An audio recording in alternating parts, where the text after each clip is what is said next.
Most people will spend their entire lives heading in the wrong direction and never once stop to question the direction itself. Let that settle for a moment. Not the speed, not the effort, the direction. Because I've met thousands of people over the years who were working harder than anyone I'd ever seen. Up before dawn, in bed well past midnight, pouring everything they had into a life that was quietly, steadily taking them somewhere they never intended to go. And the tragedy isn't that they failed to work hard. The tragedy is that they worked hard going the wrong way. And by the time they noticed, 10 years had passed, 20 years, sometimes a whole life. Here's what I've found to be true. You cannot change your destination overnight. That's not pessimism. That's not discouragement. That is one of the most liberating truths I know, if you'll hear it correctly. You cannot undo 10 years in 10 days. You cannot reverse decades of habit in a single weekend. The harvest doesn't arrive the morning after you plant the seed. Life doesn't work that way, and thank goodness it doesn't, because if results came instantly, discipline would mean nothing. Character would mean nothing. The slow accumulation of good decisions over time, that's where the real wealth is built. Not just financial wealth, but wealth of spirit, wealth of relationship, wealth of health, wealth of peace of mind. But here is the other half of that truth, and this is the half that changes everything. You can change your direction today, right now, this moment, not tomorrow, not next Monday when the conditions are better, or the children are older, or the economy recovers. You can adjust the sail today, and that single adjustment, small as it may seem in the morning light, is the beginning of an entirely different destination. I want to spend some time with you on this.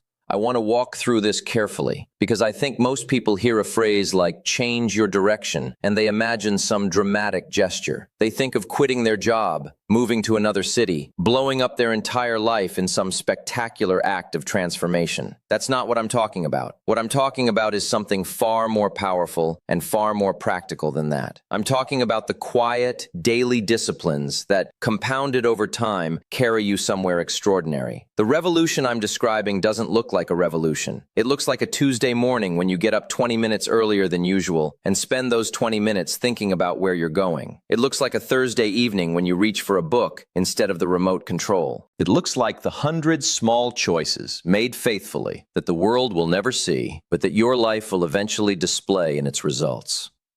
I remember it was an early morning in Idaho. I was 25 years old, and I want to tell you, I was not impressive. I had a wife I adored, a young daughter, and pennies in my pocket. Actual pennies.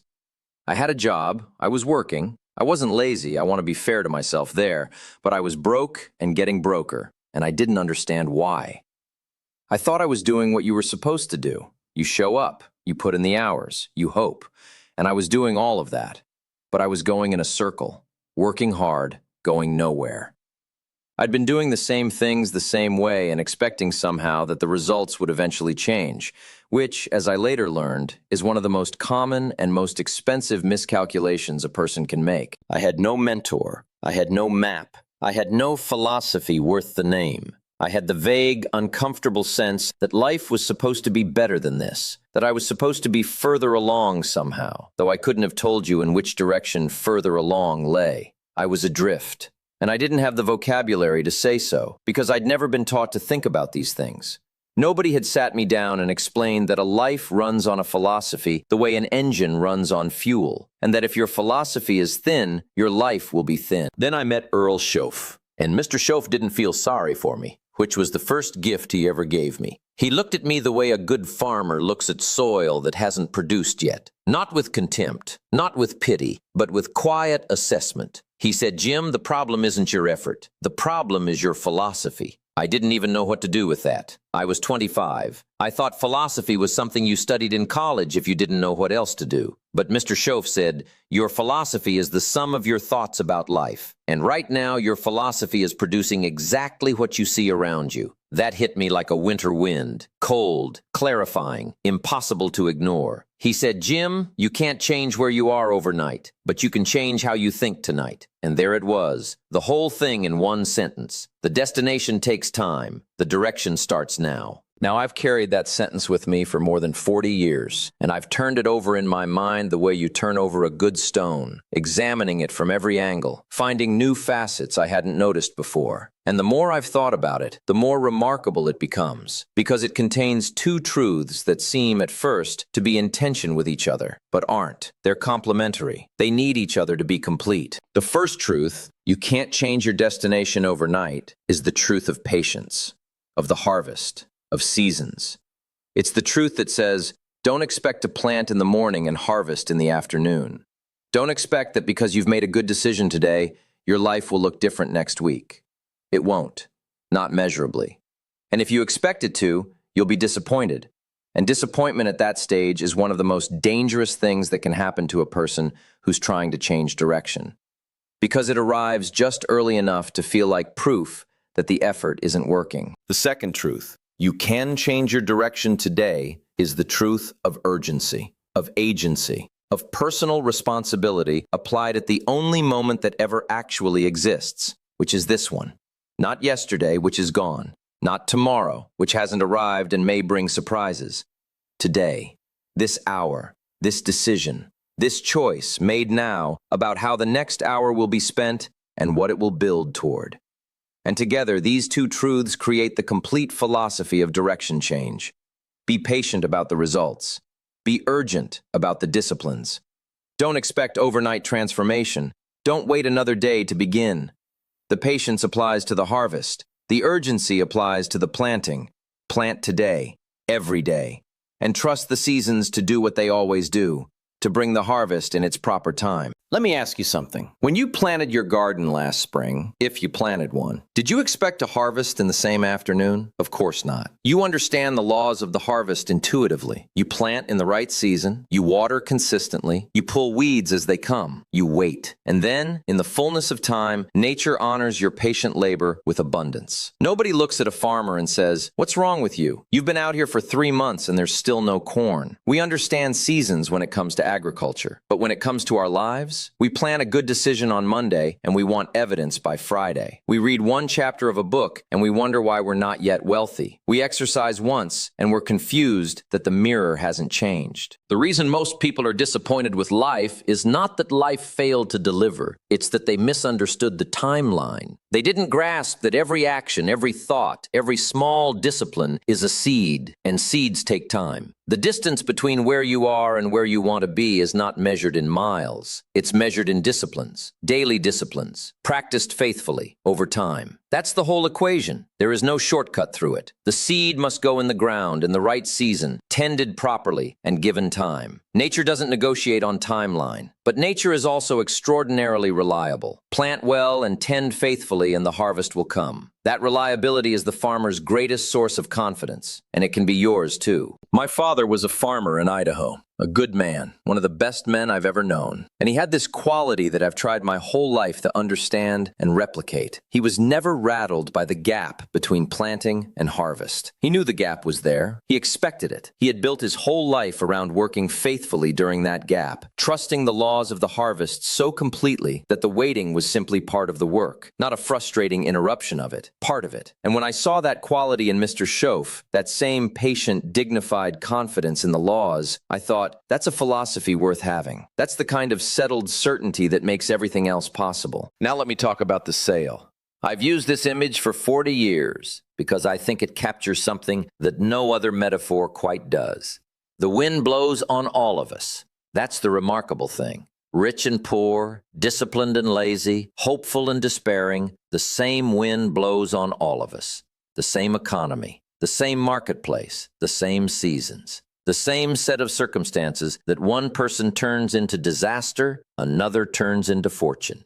And the difference isn't the wind. The difference is the set of the sail. When I was young, I used to think that successful people must have had better wind, better circumstances, better families, or better timing, or better luck. And some of them did. I won't pretend otherwise. Some people do start with advantages, and pretending otherwise would be dishonest. But here's what I've also found to be true. The wind is rarely the deciding factor. I've watched people with every advantage drift to mediocrity because they never set their sail. And I've watched people who started in poverty, genuine grinding poverty, navigate to remarkable places because they learned early how to use whatever wind was blowing. You've heard me say this before, and I'll say it again. It's not the blowing of the wind, it's the set of the sail. The same wind blows on us all, and one person's devastating storm is another person's propulsion. Not because their circumstances are different, because their philosophy is different, because the sail is set to catch the wind and use it, instead of simply being battered by it. And what is the sail? The sail is your philosophy, your plan, your disciplines, the things you've decided in advance to do regardless of how you feel on a given morning, regardless of what the economy is doing, regardless of what the news says. The sail is the set of habits and beliefs and commitments that keep you moving in the direction you've chosen, even when the wind is blowing in the other direction. And that is the whole art of it. Not to control the wind, to set the sail well enough that whatever wind comes, you know which way you're going. The set of the sail is your philosophy. It's your plan. It's the disciplines you've decided in advance to practice regardless of how you feel on any given morning. Because here's what nobody tells you about direction change. It doesn't always feel like progress. In fact, for a good while, it often feels like nothing is happening. You've changed your philosophy. You've started reading. You've started saving a little. You've started waking up earlier, thinking more carefully, choosing your associations more intentionally. And you look around, and the landscape looks exactly the same. The bank account hasn't changed. The job hasn't changed. The circumstances appear unchanged. And that's when most people stop. They conclude that the new direction isn't working, and they drift back to the old one. But what they don't see, what they cannot see yet, is that beneath the surface, something is in motion. The roots are forming. The discipline is building character. The character is shaping decisions. The decisions are accumulating results that haven't yet broken the surface. You cannot see a harvest from underground, but it's coming. And one day, something changes. Not dramatically, not in some Hollywood moment of revelation. Just quietly, the numbers shift. The opportunity appears. The relationship deepens into something real. And you realize, this is what I planted 2 years ago, 3 years ago. This harvest is the child of that early morning when I chose to keep reading instead of turning on the television. Now here is where I want to spend some real time, because I think this is the piece that most people skip over in their rush to get to the tactics. We talk about habits, we talk about routines, we talk about morning rituals and evening rituals and productivity systems. And there's nothing wrong with any of that. I'm not against systems. I've built plenty of my own. But underneath all of that, beneath every habit and every routine, is a philosophy. A set of beliefs about what's true, what's possible, what you deserve, what life owes you, and what you owe life. And if you change the routine without changing the philosophy, the routine won't hold. You'll keep it for a week, maybe 2, maybe 3. And then some morning it'll be cold and gray and you'll be tired. And the old philosophy will whisper in your ear that none of this is working, that you're fooling yourself, that the gap between where you are and where you want to be is too large to cross with these small disciplines. And without a new philosophy to answer that whisper, you'll believe it because it sounds like wisdom, because it's familiar, because it's been with you long enough to sound like truth. The discipline that changes everything isn't waking up at 5 in the morning. It isn't a particular diet or a particular savings rate or a particular reading list. The discipline that changes everything is the daily practice of examining your own thinking, of asking, not what did I do today, but what did I think today? What beliefs drove those actions? Were they beliefs I chose or beliefs I inherited? Do they still serve me or have I simply never questioned them? I remember Mr. Schoaf said something to me once that I have never forgotten. He said, Jim, if you want to know why you are where you are, look at your thoughts of the last 5 years. And then he said, if you want to know where you'll be in 5 years, look at your thoughts today. That's not mysticism. That's not some vague spiritual claim. That is practical philosophy applied to the mechanics of how a human life actually unfolds. Thoughts become words. Words become actions. Actions become habits. Habits build character. Character determines destiny. It's a chain. And the link you can touch right now, this moment, is the first one, the thought. Let me ask you something that I think is worth sitting with. What is your dominant thought about money? Not what you wish it was, what it actually is. The thought that runs in the background, the assumption you carry that you don't even know is there. Some people have a philosophy that says money is essentially scarce, that there isn't really enough to go around, that getting some means someone else gets less. Some people have a philosophy that money is slightly shameful, that wanting it is somehow beneath a person of real values, that caring about it reflects a spiritual poverty. Some people believe quietly, without having examined the belief, that wealth is for other kinds of people. People from other families, other backgrounds, other circumstances, people luckier than they are. Now here's the thing. None of those philosophies will say themselves out loud to you. They don't announce their presence. They don't come with a label that says, I am the belief that is limiting your income. They just shape your decisions, quietly, consistently. Every time an opportunity appears that requires risk, the fear philosophy says no before you've fully considered the possibility. Every time you could make a sale, the abundance is shameful philosophy softens your voice and makes you apologize for asking. Every time you could save something, the scarcity philosophy spins it because it doesn't matter anyway. Mr. Schoaf said, Jim, you can't earn more money than your philosophy will allow. I thought that was clever. I later understood it was true. The income grows to the edge of the philosophy and stops. To grow the income, you must first grow the philosophy. And growing the philosophy is not complicated. It is simple. Simple to do, simple not to do. And most people find the not doing more comfortable. But growing the philosophy means reading the books that challenge your current assumptions, having the conversations that stretch your thinking, seeking the mentors who have already been where you want to go, and listening, really listening to what they say about how they got there. Growing the philosophy means treating your mind the way a good gardener treats their soil, regularly turning it, fertilizing it, clearing out the weeds of small thinking and planting seeds of bigger possibility. Now let me talk about associations. This is perhaps the most uncomfortable part of the conversation about direction, and so naturally, it's the part most people skip. Here's what I know to be true, and I know it from my own experience and from watching thousands of people over 4 decades of speaking and teaching and paying attention. You will become the average of the 5 people you spend the most time with. Not in some approximate, vague way, in a very specific, measurable way. Their vocabulary becomes your vocabulary. Their philosophy seeps into your philosophy. Their ambitions raise or lower your ambitions. Their sense of what's possible defines the outer edge of your own sense of what's possible. Now, when I say this in seminars, some people nod along enthusiastically, and some people get very quiet. The quiet ones are the ones who already know what they would need to do about it, and they're not sure they're willing. I don't tell you to abandon people. Let me be careful here because this is tender territory. Your family is your family. Your old friends matter. History matters. Loyalty matters. I'm not asking you to become cold or transactional about human relationship. What I am saying is this. If you are spending your most formative hours, the hours when you're reading, thinking, dreaming, planning, in the company of people who do not aspire, you will find your own aspirations slowly eroding. Not because those people are bad, but because the human mind absorbs its environment. It cannot entirely resist it. And if the environment is one of low expectation, of complaint, of who do you think you are, the mind will gradually settle into that frequency. Now I want to talk about something specific that happens in these associations, because I think it's worth naming clearly. Some of the most toxic associations are not with people who are actively negative. Sometimes the most limiting associations are with people who are simply content with small. And I say that without any judgment of the value of a quiet, content life. I am not against contentment. I am against contentment that is not chosen, but merely accepted by default.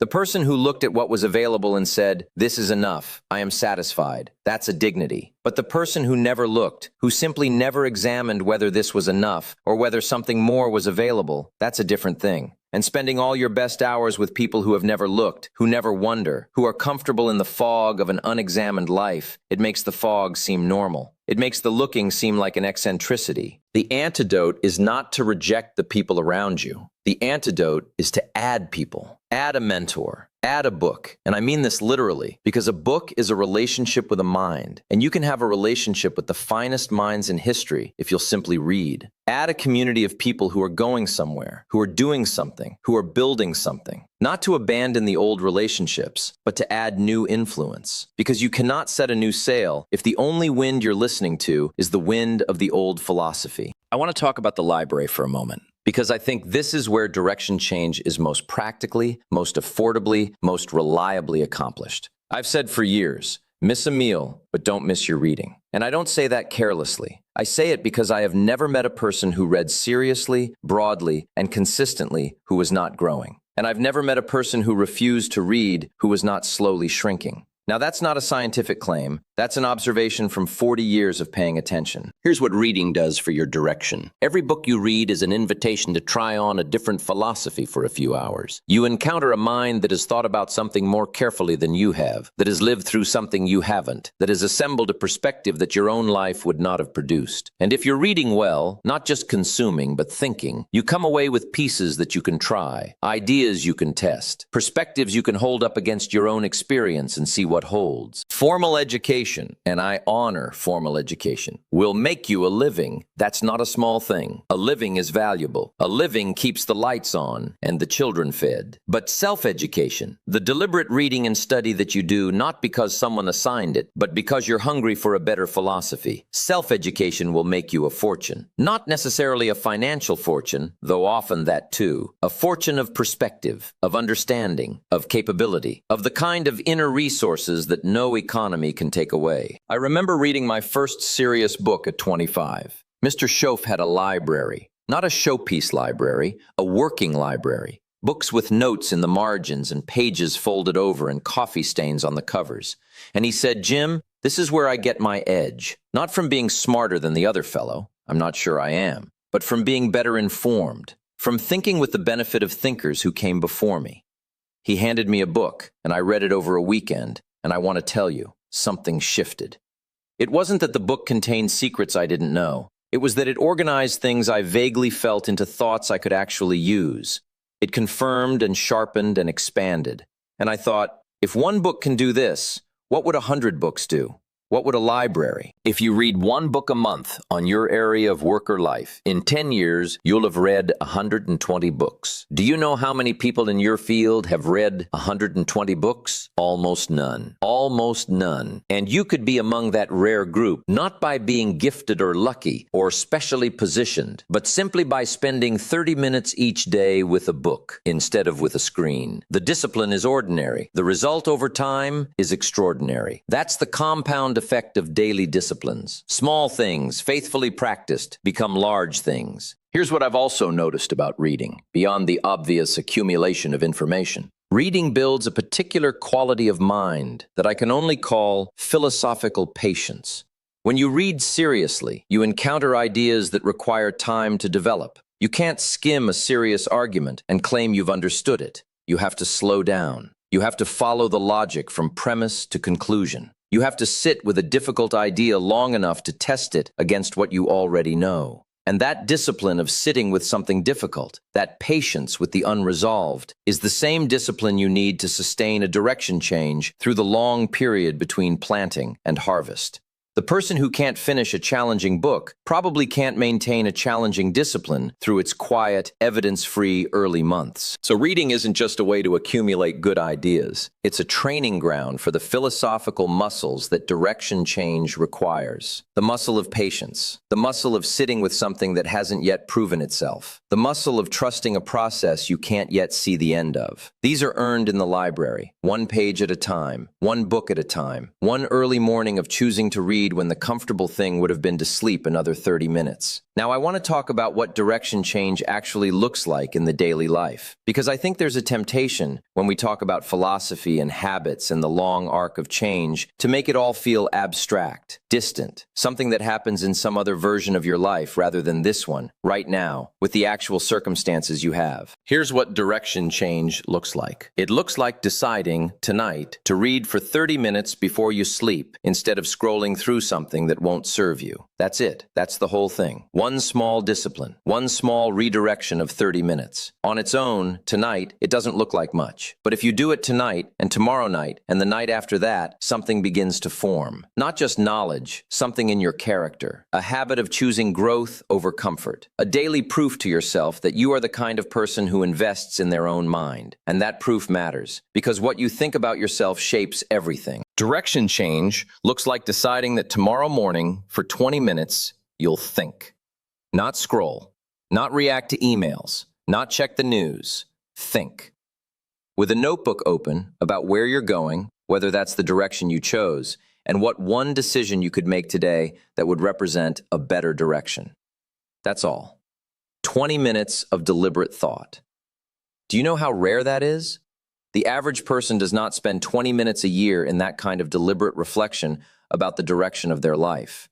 And they wonder why the destination keeps disappointing them. Direction change looks like taking an honest inventory of your associations and asking, not with judgment but with clarity, who is pulling me up and who is pulling me down. And then, not necessarily cutting away, but being more intentional. Spending more of your best hours with people who challenge you, inspire you, hold you to a higher standard. Adding mentors, real or through books. Adding communities of aspiration. Direction change looks like deciding that the next dollar you earn, before you spend any of it, a piece of it is yours to keep. Not to spend later, to keep. Because the discipline of saving is not primarily a financial discipline, it's a philosophical one. It's the daily statement, I believe in my future enough to invest in it. I am not merely a processor of income, I am a builder of something. Direction change looks like writing down your goals. Not as a ritual. Not because someone told you that successful people write down goals and you want to be successful, so you'll do what they do. But because writing a goal is a philosophical act. It's the moment when a vague wish becomes a conscious intention. It's the moment you look at the fog of what you want and impose form on it. And form is the beginning of direction. You cannot set a sail toward a destination you haven't named. I remember, it was a fall evening. I was sitting with a group of young people after a seminar, and one of them, couldn't have been more than 22, said to me, Mr. Rohn, I know I need to change, but I don't know where to start. And I said, start where you are. Start with what you have. Start by writing down what you want. He said, that's too simple. And I said, simple is not the same as easy. The disciplines that change a life are almost always simple. They're just not consistently practiced. Simple to do, simple not to do. That's the whole game.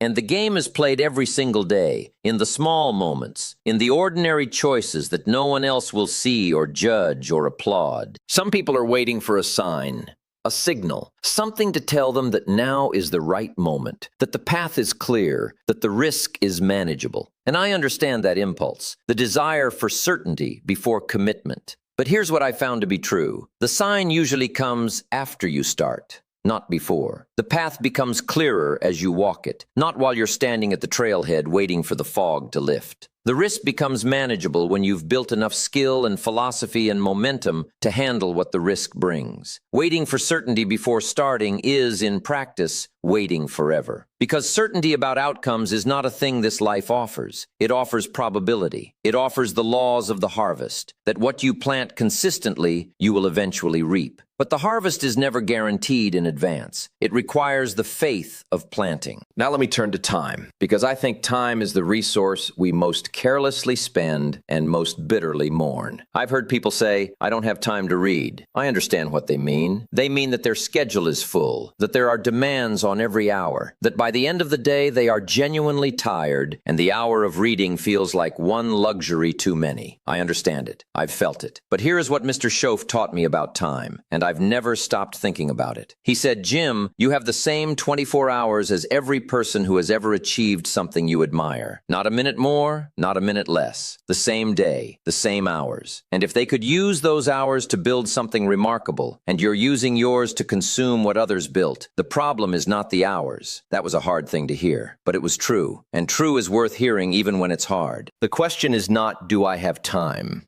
The question is, what am I doing with the time I have? And when I started asking that question honestly, I found hours I didn't know I had. Not because I worked longer, I didn't, but because I became more intentional about how I used what was already there. The 30 minutes before bed, the drive to work, because you can listen to something instructive in the car and turn your commute into a traveling university. The lunch hour that used to be mostly absent consumption. The Saturday morning that used to evaporate before I'd done anything I could account for. Time is the currency of your life, and you're spending it right now as we talk. Every moment it goes. You cannot save it. You cannot earn more of it. You can only spend it on something. And the question is whether you're spending it in the direction of where you want to go or in the direction of where the wind happens to be blowing at this moment. Here's what I know about time that I wish someone had told me at 25. The time will pass, that's certain. 5 years from now, 5 years will have passed. The question is not whether the time will pass, it will. The question is, will you be different when it has? Will the person who looks back at this moment 5 years hence look back and say, that was when I changed my direction. That was the season I began. I'm different now because I decided to be different then. Or will he look back and see more of the same disciplines, same philosophy, same destination creeping closer in ways he still doesn't want to acknowledge? The time passes the same either way. The only variable is how you use it. The only question is whether the passing is building something or simply passing. And that question is answered not once in some grand resolution, but daily in the small choices. The morning choice, the evening choice, the Saturday morning choice, the choice in the quiet moment between what's comfortable and what's useful. Here is the thing about small disciplines in time that I find most remarkable. The disciplines don't need to be large. They really don't. 30 minutes of reading a day is not a dramatic sacrifice. 20 minutes of deliberate thinking is not an epic commitment. Saving 10% of your income before you spend the rest is not a severe hardship for most people. But if you do those 3 things faithfully for 5 years, for 10 years, the compound effect is staggering. Not because each day is dramatic, because each day builds on the one before. Because good disciplines, like good investments, compound. The interest accrues, the knowledge accumulates, the character deepens. And one day, you look at where you are, and you look at where you were, and the distance is remarkable. Not because you ran, because you walked, every day, in the right direction. Now I want to talk about the cost of not changing direction, because I think we tend to evaluate the cost of change, the difficulty of it, the discomfort, the discipline required, without equally evaluating the cost of staying the same. And the two need to be weighed against each other honestly. The cost of change is real. I won't pretend it isn't. Getting up earlier is uncomfortable. Spending money on books instead of entertainment is a genuine sacrifice of immediate pleasure. Having honest conversations with yourself about where you're going is not a pleasant afternoon. Choosing your associations more carefully might create friction with people you care about. The cost is real, and it deserves honest acknowledgement. But let me ask you, what is the cost of not changing? What is the cost of another 5 years on the same heading? Another 10? Because here is the uncomfortable arithmetic of direction. The longer you travel in the wrong direction, the farther you are from where you want to be, and the more costly and exhausting the correction becomes. There is no neutral here. Every day that passes on the current heading is a day that adds distance between you and the destination you actually want. The drift is not stationary. It accumulates. I have seen people at 60 who look back and can trace the exact moment, sometimes more than one moment, when they had the clear sense that a change was needed, and they chose not to make it. Not because they were bad people, not because they were lazy, but because the cost of changing, evaluated in isolation that day, seemed larger than the cost of not changing. And the mistake, the tragic mistake, was that they only evaluated the cost of changing. They didn't honestly evaluate the cost of not changing. They didn't run the calculation forward 20 years and ask, if I stay on this heading, where will I be? What will I have missed? Who will I have failed to become? I want to be careful here, because I am not a man who believes in regret as a philosophy. Regret is a poor teacher. It tells you what went wrong, but it doesn't tell you what to do next. And at any age, you still have choices, still have direction changes available. The destination of the next 20 years of your life can still be different from the destination of the last 20. That's not consolation, that's truth. But I also think there is a value in seeing the cost clearly. Not to punish yourself, not to marinate in regret, but because sometimes the vision of where you don't want to end up is the most powerful motivation for changing direction today. Sometimes the pain of the imagined future is more motivating than the pleasure of the imagined success. Some people run from, others run toward. I've watched both approaches work. What doesn't work is standing still, satisfied with neither direction, waiting for conditions that never quite arrive. The seasons come whether you're ready or not. Spring arrives and asks, are you ready to plant? Summer comes and asks, are you working while the light is long? Fall arrives with its urgency. Have you harvested what you planted? Because winter is coming. And winter comes without apology, asking only, did you prepare? My father would say, and I think of this often, he would say that the farmer's greatest virtue is not hard work, it's timely work. You can work very hard at the wrong time and get very little for it. The work must be done in the right season, and the wisdom that tells you which season it is, that's the philosophy. Plant your seeds of change in the spring of awareness, tend them through the summer of discipline, harvest in the fall of results, and use the winter of reflection to prepare for the next planting. That's the cycle. It repeats, it deepens, and every time around it, if you've worked it faithfully, you come out a different person than you were when you entered. Here's what this means for you. Don't wait for spring to start preparing for spring. The preparation happens in winter. The planting of habits happens before the results are visible. The change of direction happens before you arrive at the new destination. That's the nature of the sequence. Cause comes before effect. Discipline comes before results. Philosophy comes before income. And it's always tempting to want to reverse that, to see the results first and then adopt the philosophy. But that's not how it works. It has never worked that way. You must trust the process long enough for the process to deliver the proof. Now let me turn to what I think is the ultimate conversation, the question of value in the marketplace. Because everything we've been talking about, the philosophy, the disciplines, the associations, the reading, the deliberate use of time, all of it ultimately finds expression in what you're able to produce and provide for others. And that's where the marketplace lives. Here's a truth that made me profoundly uncomfortable the first time I heard it. The marketplace will pay you according to the value you bring to it, not according to your effort, not according to your need, according to your value. You can need more money very badly and the marketplace will not care. You can work very hard and the marketplace will shrug if the hard work isn't producing value. This sounds harsh until you understand its other side. You can deliberately increase your value. And when you do, the marketplace responds. Consistently, almost automatically. When I was working that early job, the one that was producing pennies, I was putting in the hours. I was showing up. I was trying. But I had not asked myself the question Mr. Schoaf eventually put to me, which was, Jim, what problem are you solving? What value are you creating? And the honest answer was that I wasn't entirely sure. I was doing tasks. I was completing assignments. But the deeper question, the question of genuine value created, I had not confronted.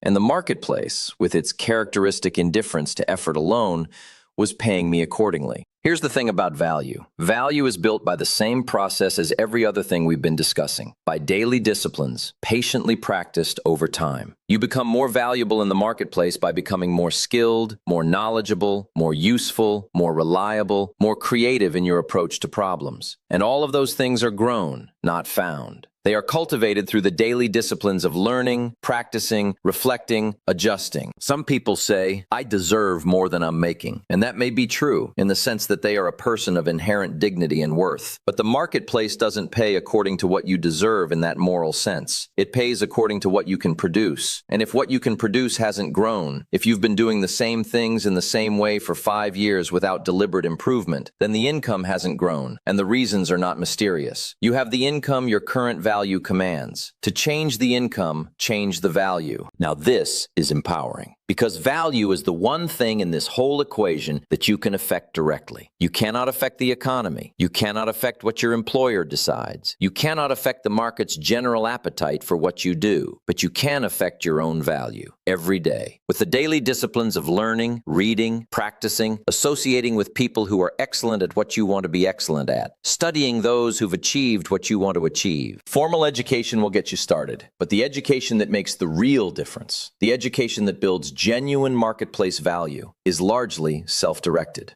It's the reading you do on your own time, the skills you develop because you chose to, not because your employer required it. The thinking you do deliberately about how to be better, how to serve more effectively, how to solve problems that haven't been solved yet in your field. That thinking, the daily discipline of it, is what separates the person earning a wage from the person building a fortune. Not luck, not circumstances, not connections, though connections help.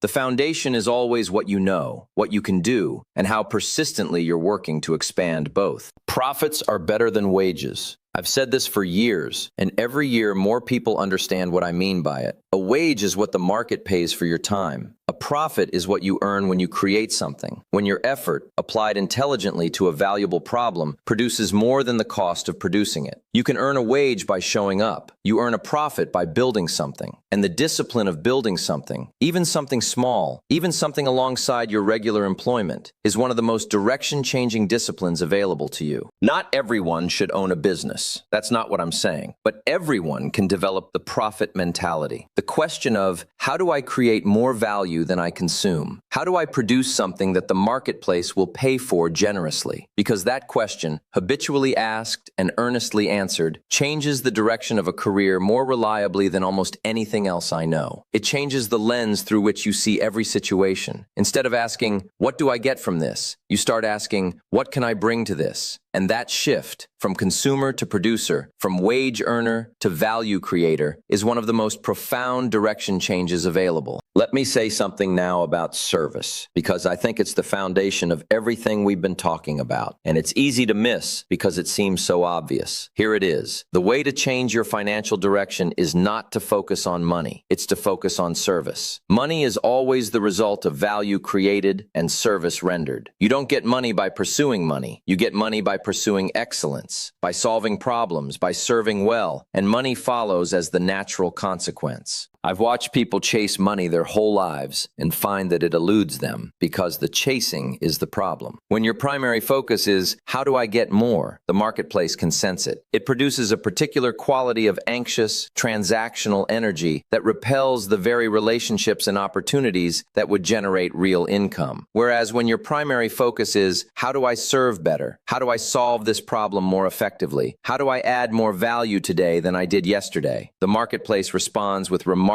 generosity. The richest people I've known personally, and I've been privileged to know some genuinely wealthy people, are almost universally obsessed not with their bank accounts, but with their craft, with what they do and how well they do it, with the problem they're solving and how much better they can solve it. The money is the scoreboard. It reflects the value, but it's not the game. The game is service. The game is excellence. The game is, how good can I become at what I do? And when you play that game with daily discipline over the years, the scoreboard takes care of itself. Here's what I find interesting about service as a philosophy. It changes your relationship with the people around you. When you're primarily focused on getting, every relationship becomes implicitly transactional. People are resources or obstacles. But when you're primarily focused on serving, every relationship becomes an opportunity to be useful, to contribute, to make someone's situation better by your presence. And people sense that. They're drawn to it. The person who comes into a room asking, how can I add value here, is welcomed differently than the person who comes in asking, what's in this for me? The first person builds a network. The second person builds a transaction log. And a network is one of the most valuable assets a person can accumulate. Because a network is built on relationships.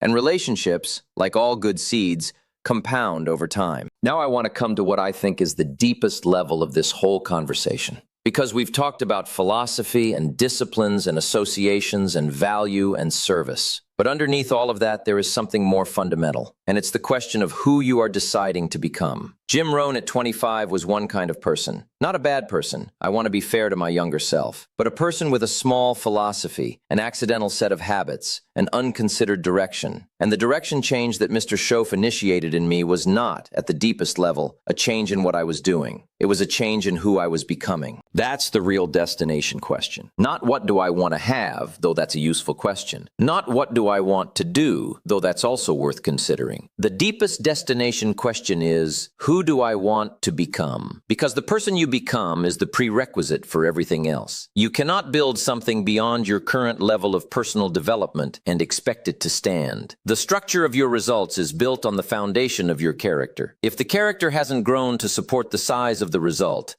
will eventually shrink back down to the size of the character. This is why lottery winners so frequently return to the financial condition they were in before winning. The external result arrived without the internal development to support it. The philosophy didn't grow, the disciplines didn't grow, the character didn't grow, and so the money found its natural level, which was the level the person's philosophy could sustain. Now that's not a commentary on their worth as human beings. It's a commentary on the relationship between the internal and the external. The outside world is always, eventually, a reflection of the inside world. And so the deepest direction change you can make is this. Decide today who you are in the process of becoming. Not who you are today, though know that too, but who you are in the process of becoming. Because you are always in process. Always. The only question is whether the process is intentional or accidental, whether you're consciously becoming something better or unconsciously drifting towards something less. There is no standing still. You are either growing or diminishing. The daily disciplines determine which. Here's what becoming looks like in practice. It looks like asking at the end of each day, not just what did I accomplish, but who did I get better at being today? Was I more patient than yesterday? More courageous? More honest? More disciplined? More generous? Did I serve someone better than I served them the week before? Did I think more carefully, listen more attentively, speak more accurately? These are the disciplines of becoming. They don't show up on any task list. They don't generate a measurable output on any given day. But over a decade of asking those questions sincerely and acting on the answers, they produce a person. And that person produces results that no tactics book could have generated. Character. That's the word I want to land on. Because I think character is the destination that all the other destinations are nested inside. If you build your character, genuinely build it, through the daily disciplines of honest self-examination and consistent action aligned with your stated values, then the financial results will follow. The relational results will follow. The health, the peace, the sense of a life well spent, they will follow. Not because character magically produces outcomes, but because character shapes the decisions that produce the outcomes. And a lifetime of good decisions, compounded, is what a good life looks like. How do you build character? The same way you build anything. One discipline at a time, one choice at a time, one day at a time. Character is built in the moments when it would be easier to be less than your best, and you choose to be your best anyway. When you could cut the corner and nobody would know, and you don't cut it. When you could abandon the discipline because the results haven't arrived yet, and you maintain it. When you could blame the circumstances for your current position, and instead you say, I am responsible for where I am, and I am responsible for changing it. That last one, personal responsibility, is the bedrock of everything. I've said it 100,000 times and I'll say it again. The day you take full, absolute, unqualified responsibility for your life is the day your life begins to change. Not because circumstances change, because you change. Because the shift from this happened to me to I am responsible for what I do about this is the shift from victim to architect. And architects design. Victims endure. Some people find personal responsibility to be a harsh doctrine, and I understand why. Because if you're responsible for where you are, then you can't assign the blame elsewhere, and that's uncomfortable. But the discomfort of responsibility is far smaller than the powerlessness of victimhood. The person who says, my circumstances are why I'm here, has no power to change, because the circumstances are outside of them. But the person who says, my choices are why I'm here, and my choices can be different, has all the power in the world. Not the power to change the wind, the power to set the sail. Mr. Schoaf said to me once, and it was one of the most valuable things he ever said, Jim, the hardest part of change is the period between planting and harvest, when you've already done the difficult thing of changing direction, but you can't yet see the result. That period will test your philosophy more than anything else. He was right. I've seen that period defeat more people than failure ever did. Not because they quit when things were going badly, but because they quit when things appeared to be going nowhere, when the results hadn't arrived yet, when the harvest was still underground, when the faith required was the hardest kind.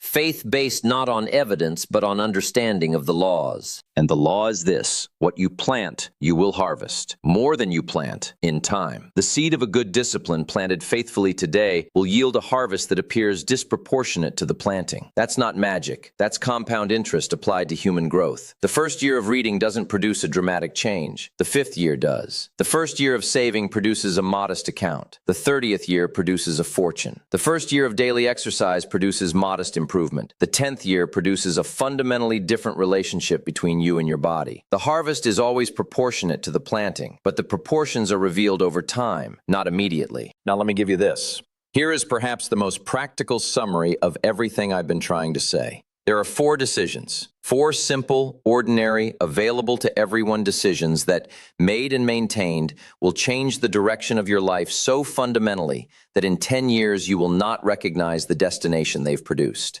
They are not dramatic. They are not expensive. They are not beyond the reach of any person in any circumstance. They are simply the daily disciplines that most people know they should do and consistently choose not to. The first, read every day, 30 minutes minimum. Not news, not entertainment disguised as education. Real books. Books on your craft, your field, your philosophy, your health, your relationships, your finances. Read deliberately, with a pencil in hand, marking what strikes you as important, pausing to ask yourself what it means and how it applies. Let the reading be a conversation, not a performance. Read to grow, 30 minutes a day, every day. That's the first discipline. The second, write every day.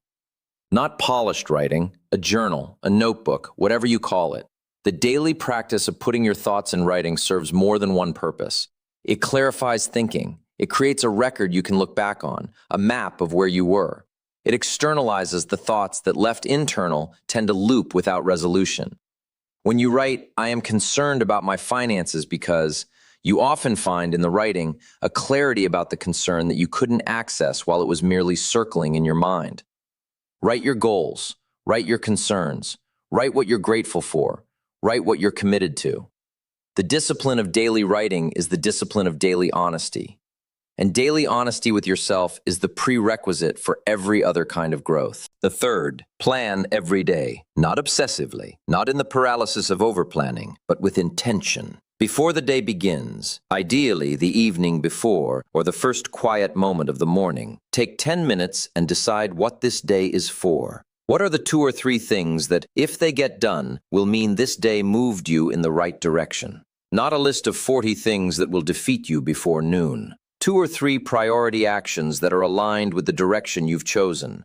Then do them before you do the comfortable things, the habitual things, the easy things. Do the most important thing first. That discipline alone, doing the important thing before the comfortable thing, will reshape the direction of a life. The fourth, review your progress weekly, not daily. Daily is too short a horizon to see whether the direction is producing results. But weekly, ask yourself, am I reading? Am I writing? Am I planning?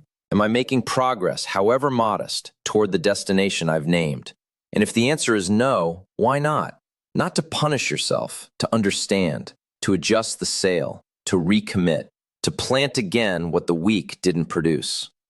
The weekly review is the farmer's habit of walking the fields before the weekend, checking what's growing, pulling what's strangling the crop, noting what needs more water, more sunlight, more patient attention. Those 4 disciplines, daily reading, daily writing, daily intentional planning, weekly honest review. That's the engine of direction change. Not complicated, not expensive, not requiring any special talent or privilege, just daily disciplines, practiced faithfully over time. Simple to do, simple not to do. And the difference between the two, between doing and not doing, compounded over years, is the whole difference between the life you designed and the life that simply happened to you. Let me give you this final thought, because I think it's the one that matters most to carry away from this conversation. The question of direction, of whether you're heading somewhere worth arriving, is not a question you answer once. It's not a decision made on a particular Tuesday that, once made, takes care of itself forever. It's a question you answer every day, in the choices that nobody sees. In the morning, when you decide how the first hour will be spent. In the evening, when you decide what the last hour will build. In the 100 small moments between, when the comfortable choice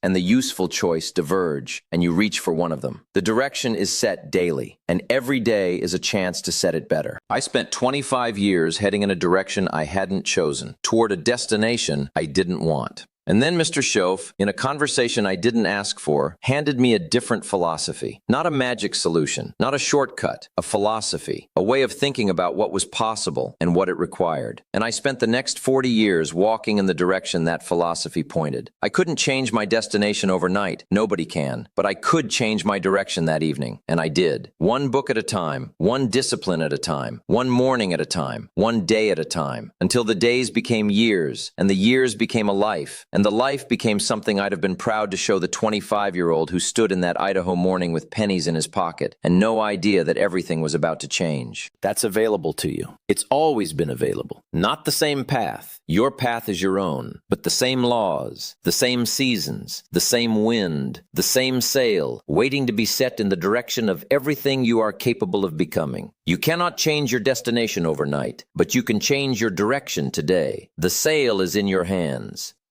Let me talk about something I rarely talk about at length, and that is the philosophy of health, because I think we leave this out of the conversation about direction at our peril. We talk about financial direction, professional direction, relational direction, and then we neglect the body, as if the body were merely a vehicle for the more important things, as if its condition didn't profoundly affect everything else. Let me tell you what I've observed. The person who doesn't sleep enough thinks less clearly. The person who doesn't move their body consistently carries a kind of low-grade fatigue that dulls every other discipline. The person who eats carelessly, who uses the body as a dumping ground for convenience rather than as an instrument to be maintained, that person is working with a handicap they may not even recognize as such, because it's been present so long it feels normal. Now, I'm not a physician. I'm not here to prescribe a particular diet or exercise regimen. That's not my area, and I'd be a fool to pretend otherwise. But I am a man who has paid careful attention over many decades to the relationship between how people treat their bodies and what they're able to produce with their lives. And the correlation is not subtle. The great energies of the mind, focus, creativity, patience, persistence, are not purely mental. They are part physiological. They depend on sleep, on nourishment, on the kind of physical resilience that comes from consistent movement. The discipline of health is not vanity. It's not secondary. It's the foundation beneath the other foundations.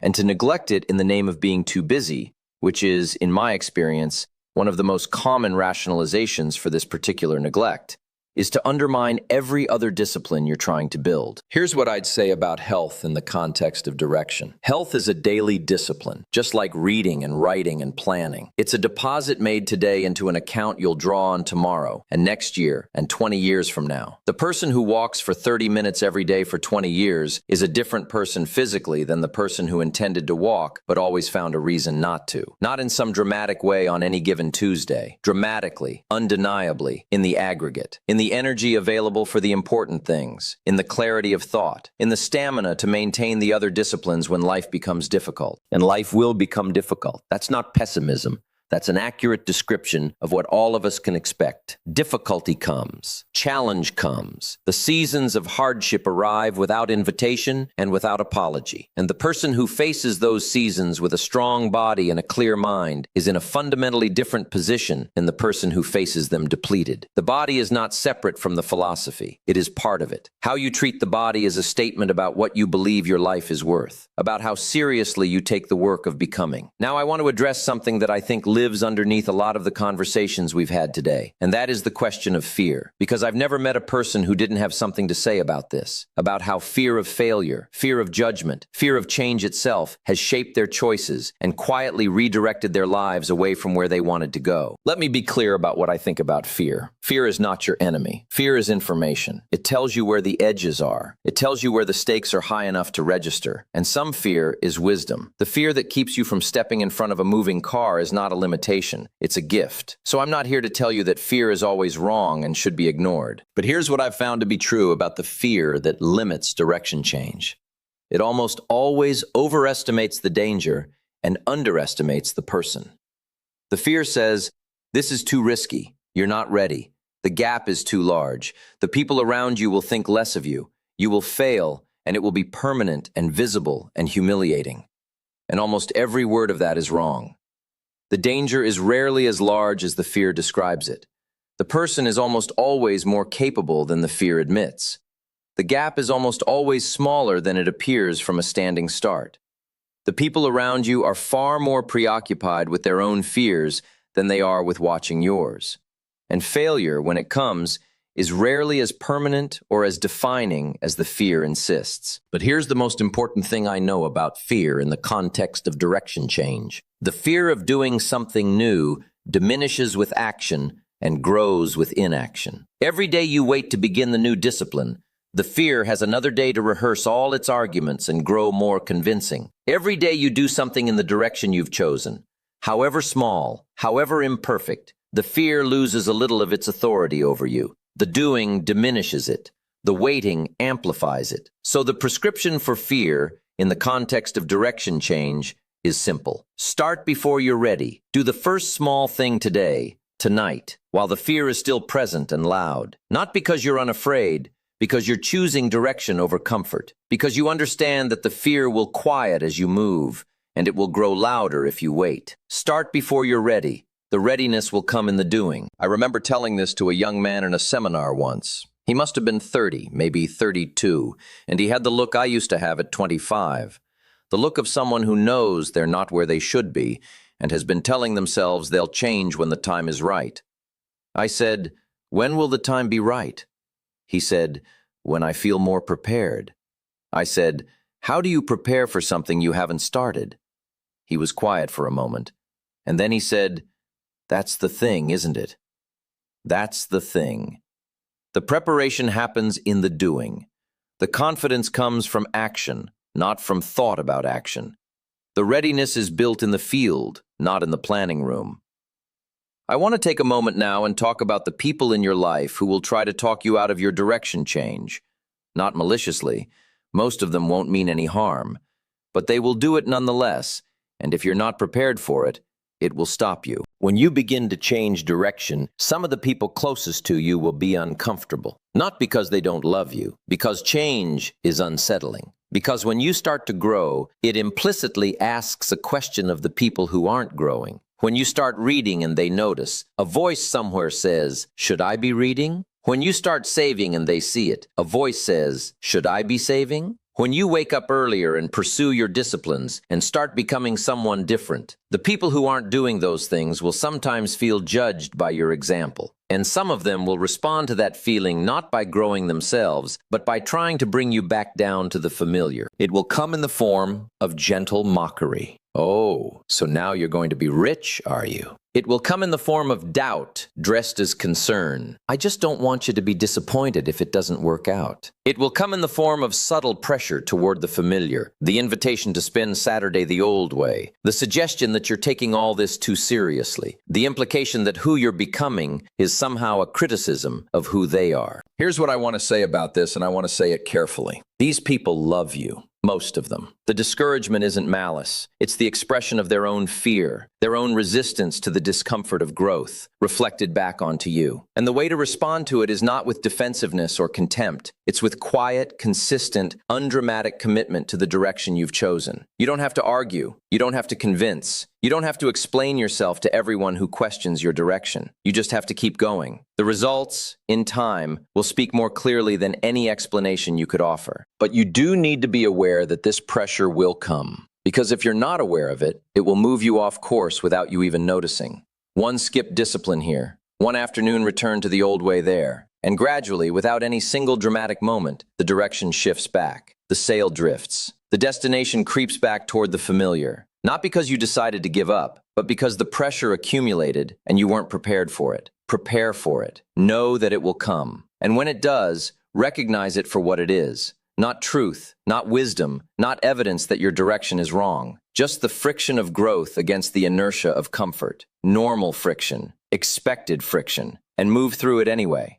Now let me say something about gratitude, because I don't want to leave this conversation without it, and I think it's more connected to direction change than it might appear at first. Here's what I've found to be true. The person who is genuinely, consciously grateful for what they already have is in a far better position to build on it than the person who is consumed by what they lack. Not because gratitude is a magic formula, but because gratitude requires honest attention to what's real, to what's already present and good and worth building on. And that kind of honest attention, that willingness to see clearly what you have rather than only what you haven't, is the same quality of mind that makes disciplined growth possible. The person who is consumed by resentment at their circumstances, at the people who have more, at the economy, at the past, has very little energy left for building. Resentment is expensive. It consumes tremendous mental and emotional resources that could otherwise go toward the disciplines. And it creates a pervasive sense that the game is rigged, that effort won't produce results, that the system is fundamentally unfair. And that sense, whether or not it's accurate, is one of the most effective ways I know of to undermine the daily disciplines before they've had a chance to produce results. Gratitude is the corrective to resentment. Not a naive gratitude that pretends everything is fine when it isn't. Not the kind of gratitude that says, be grateful you have food, when what you need is a direction change. But the honest gratitude that says, I have a mind that can grow. I have access to books. I have time that I can choose how to use. I have a body that is capable of more than I've asked of it. I have relationships that matter. I have the irreplaceable gift of this day, which is given once and not given back. That gratitude for the real things, the foundational things, is the ground from which disciplined growth springs. And here is something about gratitude that I think often gets missed. Gratitude is itself a discipline. It doesn't come automatically. It requires practice. The daily habit of noting, in writing ideally, what you are genuinely grateful for trains the mind to look for what's good rather than defaulting, as the untrained mind tends to, toward what's wrong. And a mind trained to see what's good is a mind that can build on what's good, that can recognize opportunity when it appears because it's looking for it, that can maintain the difficult disciplines through the long period between planting and harvest, because it can see the seeds that have already been planted and trusts the laws of the harvest to honor them. So add gratitude to the daily disciplines, not as sentiment, as practice, as the regular, deliberate acknowledgement of what is already present and good and worth building on. Here's what I want to leave you with as we approach the end of our time together. The whole of this conversation, everything we've covered, from the philosophy of the sale to the library to the seasons to the marketplace to the question of who you're becoming, it all points to one thing, one simple, ancient, inexhaustible truth. Your life is in your hands. Not entirely. I don't want to overstate it. The wind blows where it blows. The seasons come when they come. Circumstances arrive without your invitation and sometimes without your control. Life is not a pure meritocracy, and anyone who tells you otherwise is selling something. Luck exists. Privilege exists. Circumstance matters. I won't pretend otherwise. But within all of that, within the given circumstances, the available wind, the season you find yourself in, you have more power than you're currently using. The power of daily discipline. The power of deliberate philosophy. The power of intentional association. The power of reading, of borrowing the minds of the greatest thinkers in history to help you think about your own situation. The power of honest self-examination. The power of deciding deliberately who you are in the process of becoming. These powers are real. They are available. They have always been available. And they are the tools with which direction is changed. You cannot change your destination overnight, but you can change your direction today, right now, with the first small discipline chosen deliberately over the comfortable default, with the first honest question asked and answered about where your current heading leads, with the first page of the book you've been meaning to read, with the first entry in the journal, with the first morning spent thinking rather than reacting. The destination of a great life is built one day at a time, one discipline at a time, one honest examination at a time. It is never finished. You don't arrive and stop becoming, but you can begin right now to build more intentionally, more deliberately, more in alignment with the person you want, when all is said and done, to have been. That's all I know. And it took me 40 years to learn it well enough to say it simply. Begin. Keep going. Trust the harvest. Be patient with the destination. Be urgent with the direction. The sail is in your hands. Let me take a few minutes and speak directly about the relationship between discipline and emotion, because I think this is one of the places where most direction change efforts come apart, and it's rarely discussed with adequate honesty. Here's what I know. You will not always feel like doing the daily disciplines. You will not wake up every morning hungry for your 30 minutes of reading. You will not always be in the mood to write in your journal or plan your day deliberately or save the portion of income you've committed to saving. There will be mornings, many of them, when the pillow seems more persuasive than the book. When the familiar, comfortable choice seems not just easier, but genuinely reasonable. When the voice that says, "Not today, I'm tired, I've earned a rest," makes a compelling argument. And here's what the successful person knows that the average person discovers too late. The discipline is not something you do when you feel like it. The discipline is precisely what you do when you don't feel like it. That's what makes it a discipline rather than a preference. Preferences are nice. Preferences keep you comfortable, but preferences don't change destinations. They merely make the current heading more pleasant. The person who reads when they feel like reading will read on some days and not others, and the accumulation of knowledge will be slow and inconsistent. The person who reads every day, regardless of how they feel, will accumulate knowledge at a rate that compounds reliably, predictably, and ultimately overwhelmingly. Now, I want to be fair here. Rest matters. Recovery matters. The person who drives themselves without rest will eventually break, and a broken down person accomplishes very little. I'm not advocating for relentless grinding, for the sacrifice of health and relationship on the altar of productivity. That's not the philosophy I'm describing. The philosophy I'm describing is modest in its daily requirements. 30 minutes of reading, 20 minutes of deliberate thought, a moment of writing. These are not heroic demands. They are not a sacrifice of rest. They are a small daily tithe paid to the person you're becoming. The emotional state of any given morning is not a reliable guide to whether the discipline should happen. Emotions are weather. They change. A discipline built on emotional willingness will be as inconsistent as the weather itself. Bright and productive on Monday, gray and absent by Wednesday, perhaps returned by the weekend. But the daily practice of doing the discipline regardless of the emotional weather, that builds something more than skill. It builds the character quality that I think is perhaps the most important in the whole catalog. Reliability. Reliability to yourself.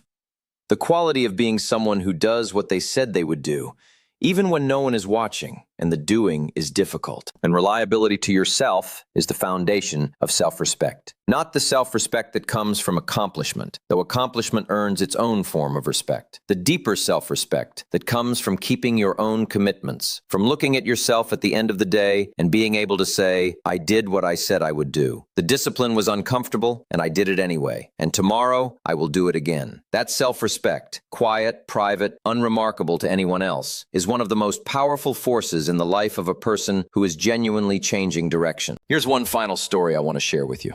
I remember it was a late fall evening somewhere in the Midwest. I want to say it was Ohio, though I've been so many places over the years that the geography blurs. I had just finished speaking at a conference, and a man came up to me afterward. He was in his late 40s, well-dressed, successful in the ways the world measures success. But there was something in his eyes that I recognized. The same thing I'd seen in my own eyes at 25. A question that hadn't been asked out loud yet. He said, Mr. Rohn, I've been very successful. By any reasonable standard, I've done well. But I feel like I'm going somewhere I didn't choose. And I thought about that for a moment. Going somewhere I didn't choose. That's a different problem than failure.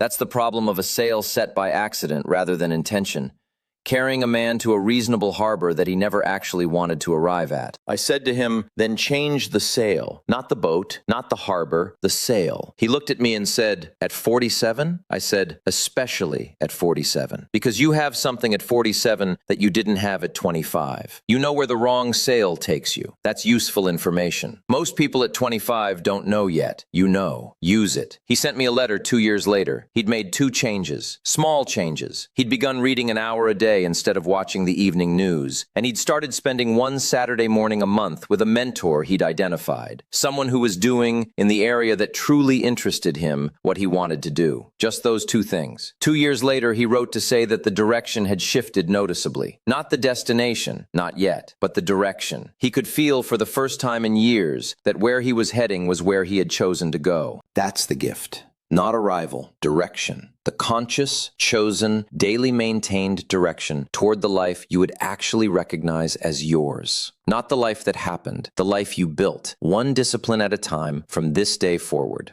I've spent 40 years saying essentially the same thing in different ways, in different rooms, to different people, because it needed saying, and it keeps needing saying, and every room I've ever walked into has had people in it who were ready to hear it. You are ready to hear it. If you weren't, you wouldn't be here. You cannot change your destination overnight, but you can change your direction today. The sail is in your hands, and the wind is blowing. Set it well. Let me speak for a moment about patience, not as a passive resignation, but as an active, disciplined practice. Because I think patience is one of the most misunderstood virtues in the whole catalog of human character. Most people experience patience as waiting, as the absence of action, as the gap between wanting something and having it, endured with varying degrees of grace. And that's a thin understanding of a rich thing. The patience I'm talking about is not the patience of someone sitting on a bench hoping the bus arrives. It's the patience of the farmer who plants in April, knowing with certainty that the harvest will not come until September, who tends the field through May and June and July, not waiting, working, who pulls the weeds and waters the plants and checks the soil, fully engaged in the process, with a settled confidence in the laws that govern it. That's active patience. The patience that acts without demanding immediate proof. The patience that serves without requiring immediate recognition. The patience that invests without requiring immediate return. And that quality, that settled, active, working trust in the laws of the harvest, is, in my observation, one of the rarest and most valuable qualities a person can develop. How do you develop it? The same way you develop every other quality, by practicing it, by choosing, in the moments when impatience arises, to trust the process anyway. By reminding yourself when the evidence hasn't yet arrived that the evidence isn't the signal. The planting is the signal. If you planted well and you're tending faithfully, the harvest is coming. Your impatience doesn't accelerate it. Your trust doesn't guarantee it. But your consistent, patient, faithful work creates the conditions in which the harvest can arrive on its natural schedule. And here is the thing about patience that I think is ultimately most important. The person of genuine patience is not suffering. They're not white-knuckling through the delay. They have found something to do with the time. The discipline of the doing itself becomes its own reward. The reader who reads every day doesn't just accumulate knowledge. They accumulate the pleasure of the reading. The writer who journals every day doesn't just build a record. They build the habit of honest thought. The planner who plans every day doesn't just produce better days. They build the quality of mind that sees clearly. The doer becomes someone different in the doing, not just at the arrival. And that transformation, the change of direction in the self as well as in the circumstances, is the real harvest. The financial result, the professional result, the relational result, those are the visible crops. The invisible harvest is the person you become in the growing of them. That's what I want for you. Not just a better outcome, though I want that too. I want for you the daily experience of a person who has taken conscious direction of their own becoming, who wakes up each morning with a sense of purpose that is not dependent on the news or the economy or the opinion of anyone else, who goes to bed each night with the quiet satisfaction of having done the work, the reading, the thinking, the planning, the honest examination, who knows not because they've arrived anywhere special yet, but because they can feel the direction changing, that where they're heading is where they chose to go. That experience, the experience of conscious, deliberate, daily self-direction, is one of the most deeply satisfying experiences available to a human being. I have had it for 40 years, and it has never grown old. Not because I've been without difficulty or failure or loss. I've had all of those in abundance. But because through all of it, I have known that the direction was mine, that the sail was set by my own hand, that whatever the wind brought, I was meeting it as someone who had prepared and was choosing and was becoming. That's what's available on the other side of the direction change you've been postponing. Not a perfect life, a chosen life. Begin today. And one more thing before I let you go. I want to speak about the gift of this particular moment in your life. Because wherever you are, whatever your circumstances, however difficult or easy the current season, this moment is the only moment from which the future can actually be built. Not yesterday. Yesterday is gone. Not tomorrow. Tomorrow hasn't arrived. This moment. The moment you're in right now. The direction change doesn't begin at a better moment. It doesn't begin when the conditions are ideal. It begins here, now, with whatever small discipline is most available to you in this particular moment of your particular life. Maybe it's a commitment made quietly in your own mind. Maybe it's a book ordered tonight. Maybe it's a conversation started with someone you've been meaning to learn from. Maybe it's a journal opened and a first honest sentence written in it. Maybe it's nothing more than the decision made made clearly, without reservation, that from this day, you are a person who is deliberately choosing their direction. That decision, made honestly and held to daily, is the beginning of everything. Do not underestimate it because it feels small. All great things begin small. The oak tree begins as an acorn. The river begins as a trickle in the mountains. The disciplined, purposeful, fully realized life begins with one honest decision made in one ordinary moment by one ordinary person who decided they were done drifting. You are that person. This is that moment. This is the decision. The sail is in your hands. The wind is blowing. And wherever you set that sail today, that's where the seasons of your life will carry you, faithfully, patiently, and with the extraordinary reliability of the laws of the harvest. Set it well.